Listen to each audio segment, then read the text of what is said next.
अपनी कुछ ज्वलंत मुद्दों को लेकर आज आयुष चिकित्सकों की समूह नेशनल इंटीग्रेटेड मेडिकल एसोसिएशन नीमा पूर्वी चंपारण के बैनर तले पूर्वी चंपारण के तमाम चिकित्सकों ने आज मोतिहारी सिविल सर्जन से मुलाकात की और अपनी समस्याओं और नाराजगी के संबंध में विस्तार से बताया।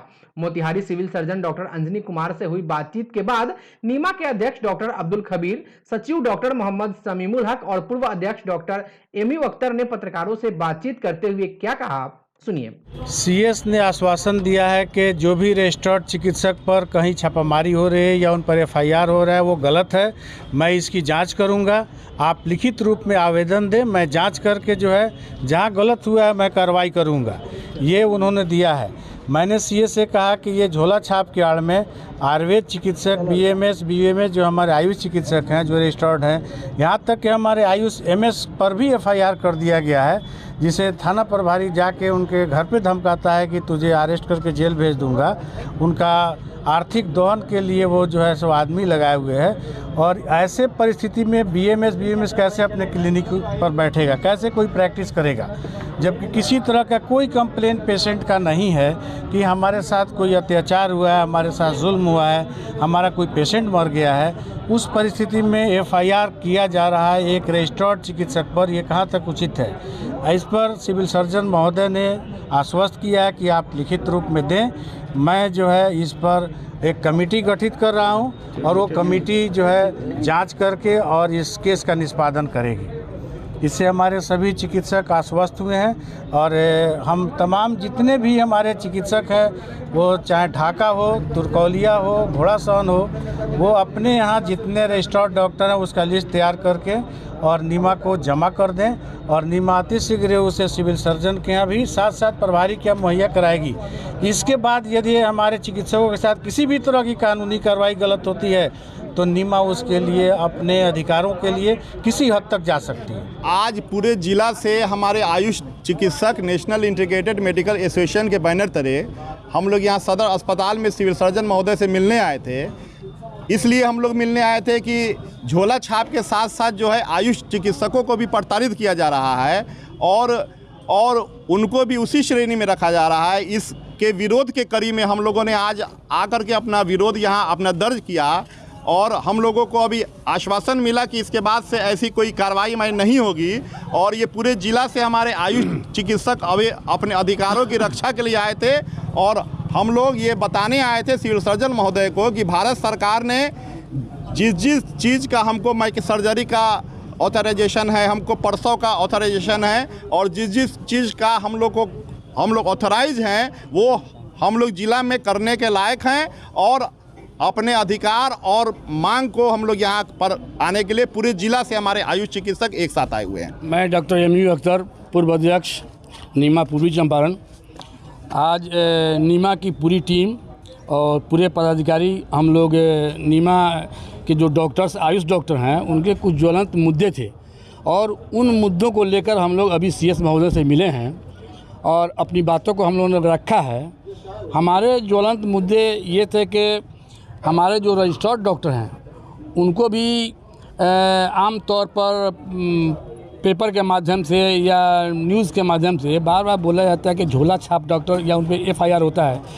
तो ये झोला छाप जो डॉक्टर हैं, जो क्वेक हैं, वो तो धड़ल्ले से अपनी प्रैक्टिस कर रहे हैं, लेकिन जो हमारे रजिस्टर्ड डॉक्टर हैं मुफ्त में वो जो सो इसमें पीस रहे हैं। तो इस संबंध में हम लोग मिले थे।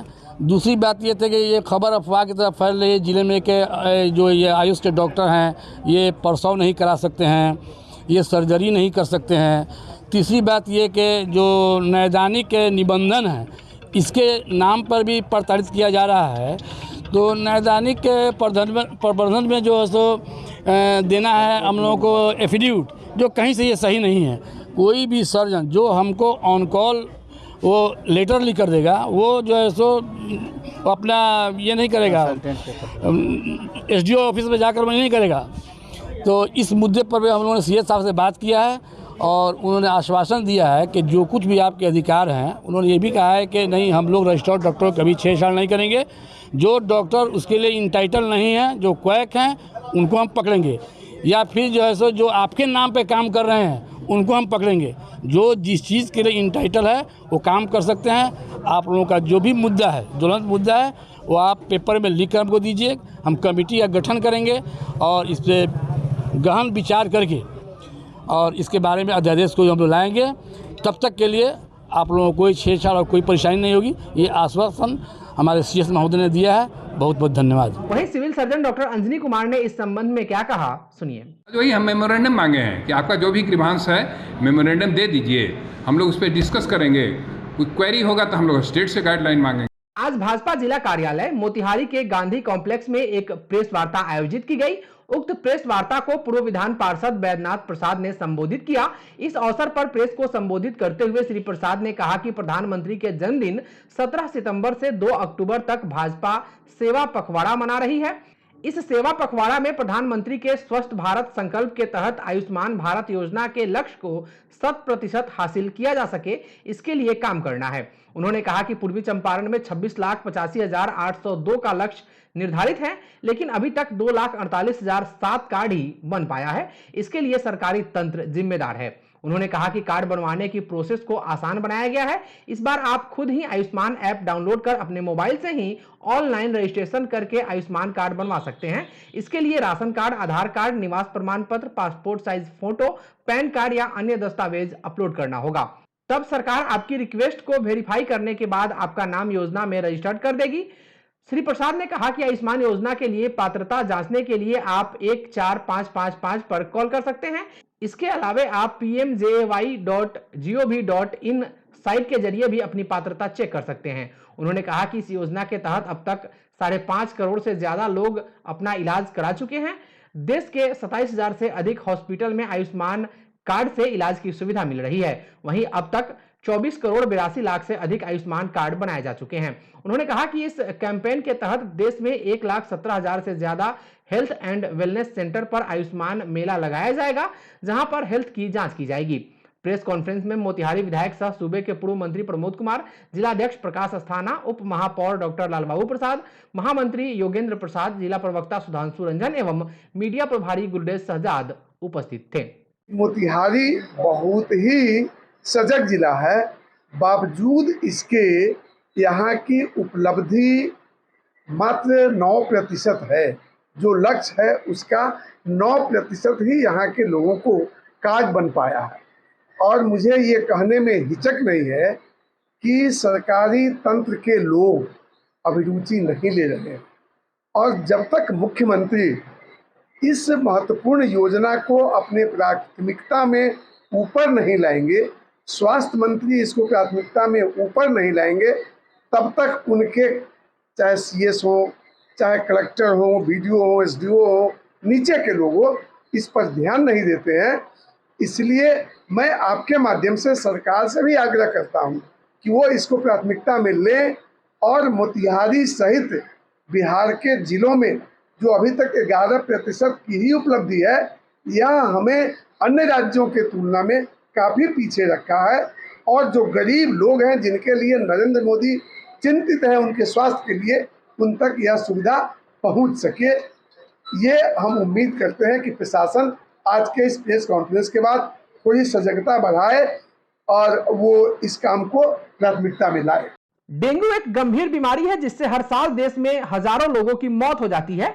मच्छरों के कारण होने वाली इस बीमारी में कई तरह की स्वास्थ्य संबंधित जटिलताओं का खतरा बढ़ जाता है, जो गंभीर स्थिति में मृत्यु का कारण भी बन सकती है। मोतिहारी के रहमानिया मेडिकल सेंटर के डायरेक्टर डॉक्टर तबरेज अजीज ने एक्सपर्ट न्यूज से बातचीत करते हुए बताया कि डेंगू के मच्छर साफ पानी में पनपते हैं और अक्सर दिन के समय में काटते हैं। इससे बचाव आवश्यक है। डेंगू वायरस से संक्रमित एडिज मच्छर के काटने से डेंगू बुखार होता है। आगे उन्होंने क्या कहा, यह आज आपको सुनना चाहिए। ये बरसात का 2-3 महीने का मौसम है और इसमें डेंगू चूँकि वाटर लॉगिंग है, उसमें वो जो एडीज़ मॉस्किटो है तो उसी में अंडा देता है। और इसलिए ये 2-3 ये जो मौसम है इसमें ख़ास चीज़ क्या है कि फ़ीवर फैलने की टेंडेंसी होती है, वायरल फ़ीवर है। और इसमें कुछ प्रिकॉशंस लेना चाहिए, लाइक लोग मच्छरदानी का यूज़ करें। और वो जो मच्छर है बहुत ऊंचे तक फ्लाई नहीं करता है, इसलिए फुल स्लीव का वो लोग पहने और दिन में भी इसका ध्यान रखें कि साहब उससे प्रोटेक्शन हो, इसलिए कि सवेरे भी यूजुअली काटने की आदत होता है इसका और उसी से ही बीमारी फैलती है। और इसमें लक्षण के जब तक देखेंगे तो वो फ़ीवर के तौर पे आता है, पहले फ़ीवर, जैसे ही आजकल के उसमें फ़ीवर हो आप डॉक्टर को कंसल्ट करें। फ़ीवर होगा, बॉडी एक होगा, कभी कभी रैशेज़ भी आ जाते हैं जब ज़्यादा होगा सीवियर, चमड़े पे धब्बा काला या लाल आ जाएगा, तो आप डॉक्टर को कांटेक्ट करें। उसका टेस्ट है वो डॉक्टर टेस्ट कराएंगे और प्रॉपर्ली, और उसे घबराने की ज़रूरत नहीं है, ठीक है ना, प्रॉपर डॉक्टर केयर में रहेंगे, इंशाल्लाह ठीक हो जाएगा। जब डेंगू होती है तो सब प्लेटलेट्स डाउन होने की बात होती है, ये प्लेटलेट्स क्या होता है और इससे लोग कितना घबराने की जरूरत है?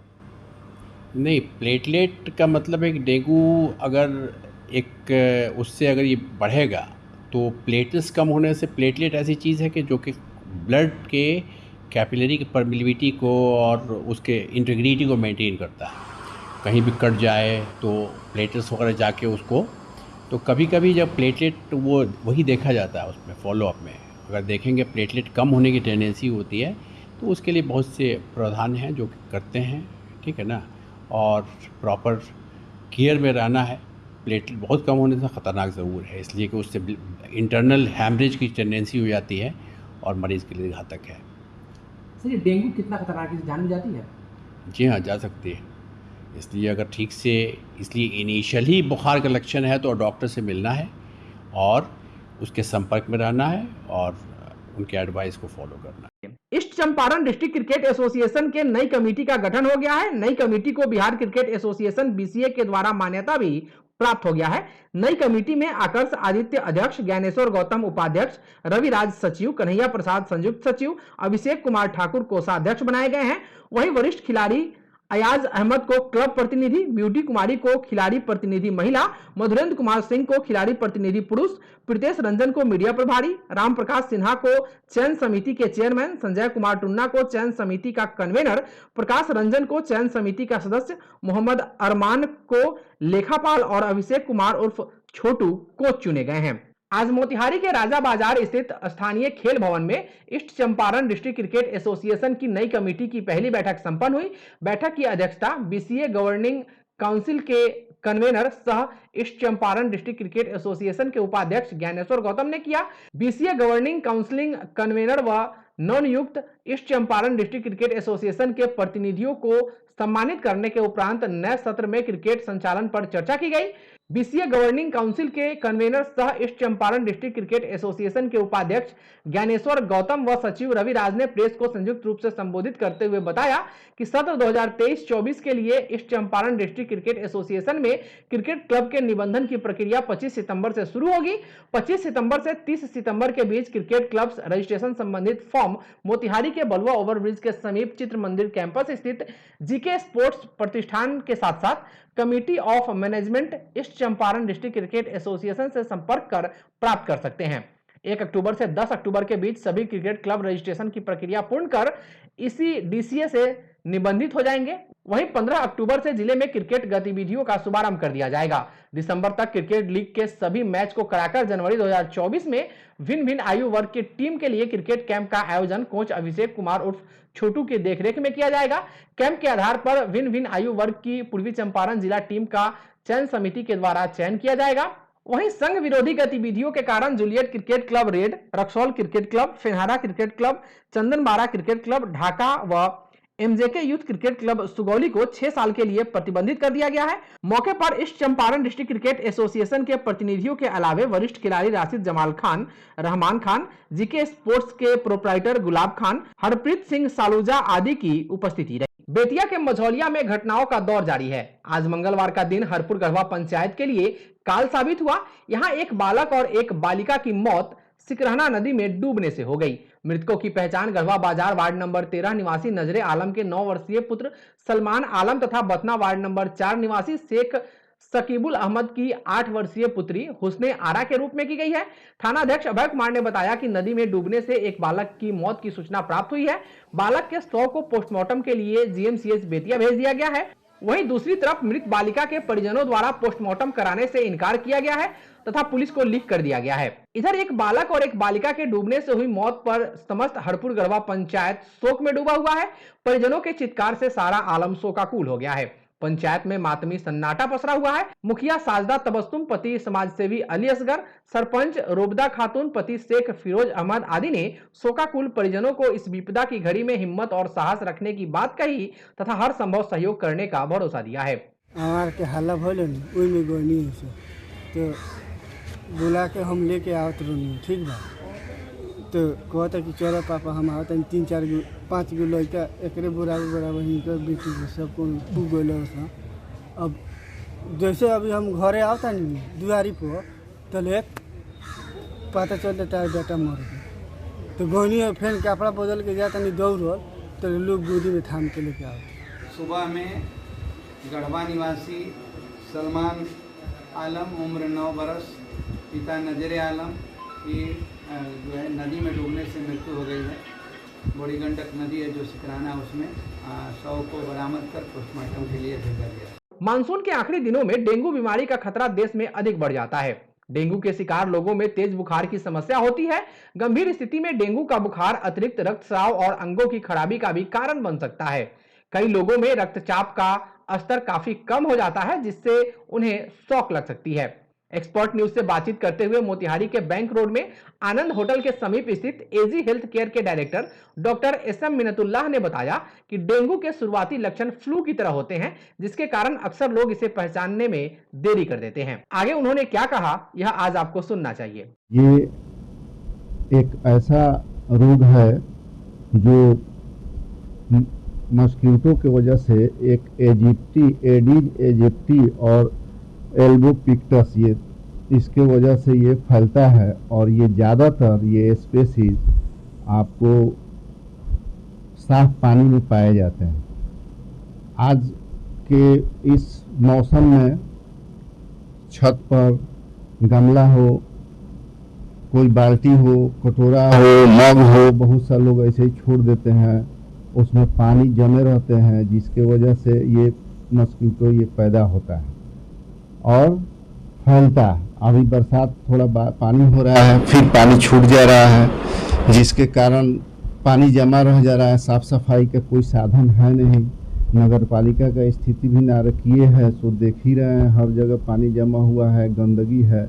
लेकिन गंदगी में और भी बहुत सारे अभी फीवर का बहुत सा वायरल फीवर अभी फैला हुआ है जिसमें अभी सबसे ज़्यादा आपको डेंगू ही मिल रहा है। पहले अपने इस लोकल शहर में, छोटे छोटे शहर में ये बीमारी नहीं मिलता था, लेकिन अब बहुत मिल रहा है। पहले जो दिल्ली, बम्बे या कलकत्ता किसी बड़े शहर से आते थे लोग और फीवर का सिम्टम रहता था या फिर इस तरह कुछ सिम्टम मिलता था तो हम लोग ये समझते थे कि इनको डेंगू है और जांच कराकर उनका डायग्नोसिस करके इलाज करते थे। लेकिन अब जो लोकल पेशेंट हैं उनका भी टेस्ट कराना पड़ रहा है और उसमें भी करीब करीब 50% से ज़्यादा फीवर का मरीज अभी डेंगू का ही निकल रहा है। सर, डेंगू से बचाव के लिए क्या करना चाहिए? और डेंगू से बचाव के लिए सबसे पहला है कि हर मोहल्ला में जागरूकता समाजसेवी संस्था के द्वारा, समाज के जो जागरूक लोग हैं उनके द्वारा, नगर पालिका के द्वारा, स्वास्थ्य विभाग के द्वारा इस पर जागरूकता अभियान चलाना चाहिए। पहले तो जागरूक ही होंगे लोग तभी अपना जो जमा हुआ पानी है उसको देखेंगे। एक बार उठें, सुबह उठकर पूरे छत पर से लेकर नीचे तक हर आदमी इंक्वायरी करे कि भाई कहीं मेरे यहाँ उस तरह का पानी तो नहीं है जो पड़ा हुआ है किसी बर्तन में जहाँ से ये फैल रहा है, उसको वो फेंक दे, कहीं पानी को जमा हुआ नहीं छोड़ा जाए। उसके साथ साथ अगर थोड़ा भी सिम्टम आता है तो तुरंत डॉक्टर से मिलें।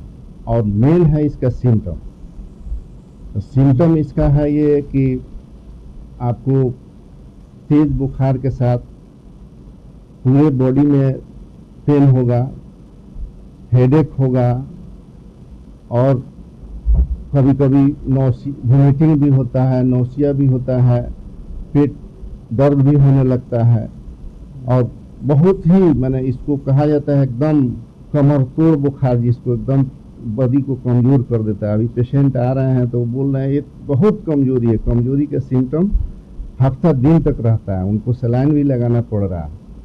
और जब हम लोग पैथोलॉजिकल टेस्ट वगैरह इसका करा रहे हैं, जैसे आपको CBC वगैरह प्लेटलेट कम आ रहा है, बहुत कम आ रहा है। अभी 28,000, 30,000, 32,000 तक के काउंट वाले को हम लोग देखे हैं और रिकवरी भी हो रहा है, ऐसा नहीं है, रिकवरी भी हो रहा है। प्लेटलेट चढ़ाने का बहुत कम ही लोगों को ज़रूरत पड़ रहा है।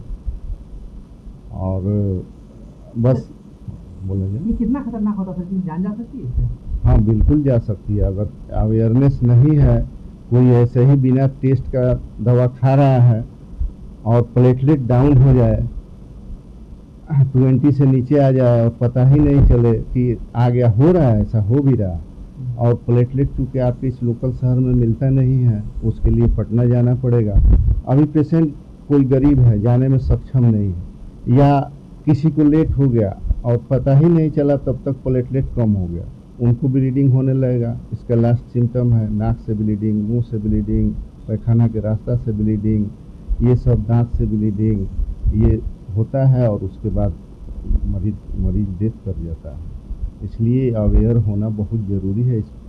इस बीमारी में जितना जल्दी डायग्नोसिस होगा उतना ही अच्छा इलाज है। और ये कोई बहुत बड़ी बात नहीं है। आज के डेट में हर एक अच्छे प्रैक्टिशनर, समझदार प्रैक्टिशनर इसको अच्छा कर ले रहे हैं, मैनेज कर ले रहे हैं।